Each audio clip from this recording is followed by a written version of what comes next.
These are the tribulations of Paulette.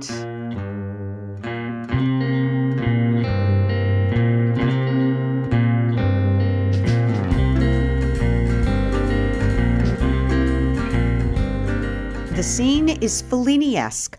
What Dolly's celebrity chef ex-husband Jason is doing in our neighborhood and why he just vaporized into the woods behind Bertie and Howard's house is anyone's guess. Old sport Bunyan, cloaked in tweed with an upturned collar, bounces on Bertie and Howard's lawn like a sprite with the exploded milkweed pod that we removed like an atom bomb from their living room, mistaking it as we did for a killer bee's nest.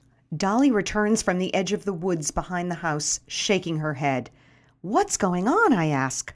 Dolly replies that she's been texting and calling me for days, trying to tell me that she had set up a drug and alcohol intervention for Jason in an empty house that she's got the listing for right across the street from Bertie and Howard's. Once inside, Jason was confronted by a This Is Your Life brain trust that Dolly had rounded up, consisting of maitre d's, sous chefs, his mother, and Bunyan. It seems that the runner-up of People magazine's Sexiest Man Alive issue needs a few weeks at Hazelden. Late nights out on the town in international hotspots lend themselves to addictions, but I always thought Jason's biggest problem was that he got so famous so fast he didn't know how to cope.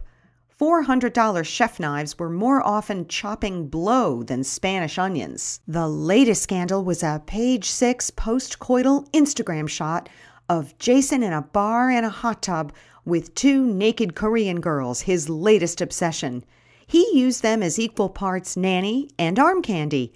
Heavily accented 20-year-olds named Tam or Kim were always calling Dolly during custody weekends to say, "Jason not home," and one of the kids was "sick in toilet. I call 911?"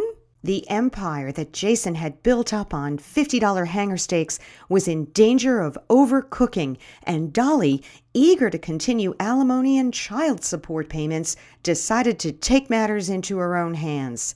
It didn't go well. The woods behind Bertie and Howard's house aren't very deep, so Jason won't be that hard to locate when he eventually emerges, slinking along Route 9 eastbound in his chef's whites. Dolly apologizes to Bertie and Howard for the intrusion in their yard. Bunyan then pulls a golf pencil from behind his ear and tells everyone, "You know, people, this is really good material, great stuff," and he starts to scribble in a notepad. I look quizzically at Dolly, who informs me that she has bought Bunyan an iMac so he can write a screenplay about her and Jason. "It'll make millions," Bunyan assures me. Old Sport has morphed once again, this time as Old Scribe. Dolly and Bunyan, exhausted and in perennial need of drinks, depart for lunch at her club. Bunyan puts his arm around Dolly, and as I watch them walk away, I wish Bunyan had vaporized too. Back at home after this bizarre morning, I can't help but feel envy toward Bunyan as I shout out another round of stains in everybody's underwear. Now that Bunyan is an aspiring screenwriter, I can categorize his rise from Nantucket jailbird as meteoric. Next, he'll want to direct. He doesn't do laundry, his golf game is looking up, and he's got a sugar mama. How does he do it? My midlife crisis is no more than a stall on the road to nowhere, complete with panty liners. Maybe I'd like a pied-à-terre over somebody's garage where I could swill bourbon and write screenplays, meet a lover or two. But no, I've built up these walls around me that are just as much of a prison as the Bill Ricca House of Correction. At least Bunyan had his day in court and was eventually freed. I'm capital punishing myself. Those dinks in Guantanamo can kiss my rear.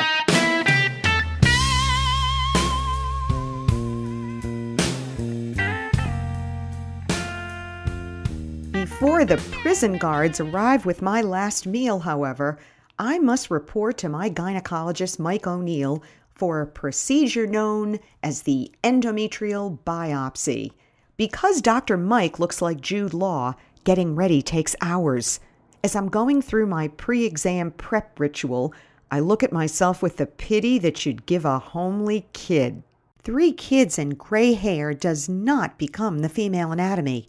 Angry Russian Rosemary is the only human who loiters around down there, and that's only because she's on the dole. Dr. Mike's new office is undergoing renovation, and he's temporarily housed in an ancient wing of the hospital. The exam rooms are paneled in dark brown. The floors are spotted linoleum. It's like Frank Booth's apartment in blue velvet. As instructed, I put on a Johnny and go into the tiny bathroom to take a pregnancy test. There's no way, I tell the nurse. You never know, she tells me, and I say, listen, I've been pregnant at least 3 times, and I'm telling you, I'm not pregnant. That's a famous line around here, she says. I can respect that, I say, but unless there's a chance that my conception was immaculate, I'm telling you there is no way that I'm pregnant.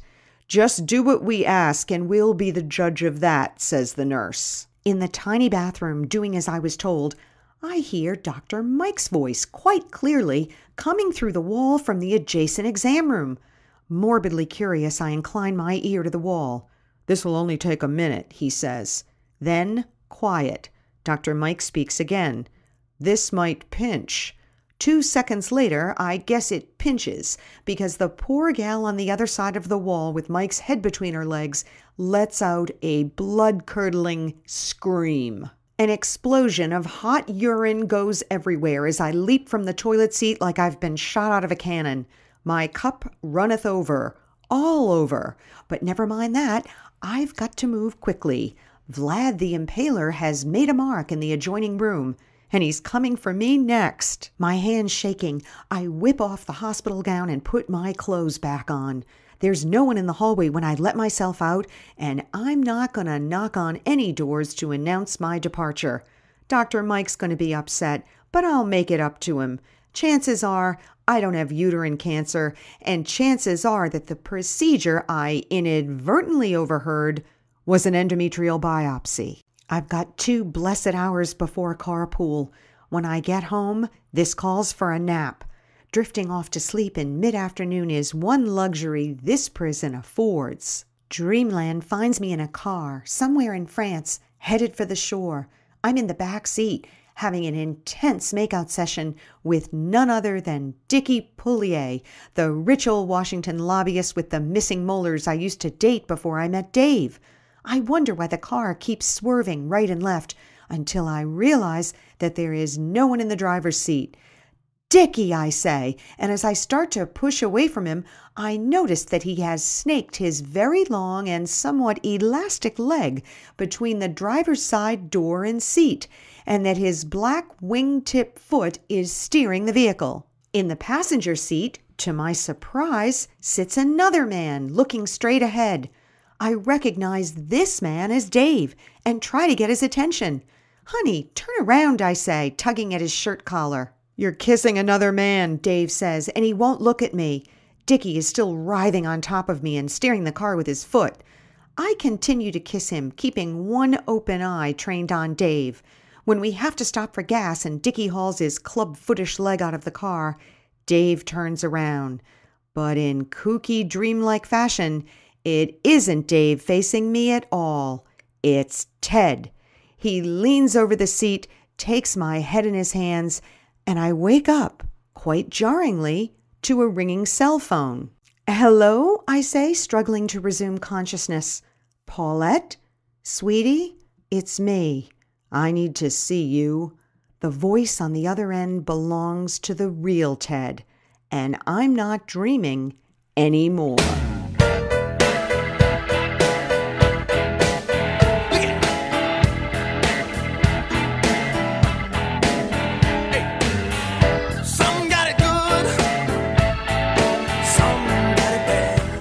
Music for this podcast is written and performed by the very cool, very talented Mr. Eric Fontana.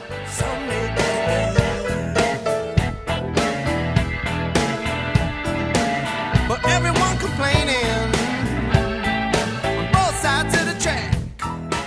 Next time, an unwelcome visitor to a picnic in the woods. Till then, ta-ta. That's what it's all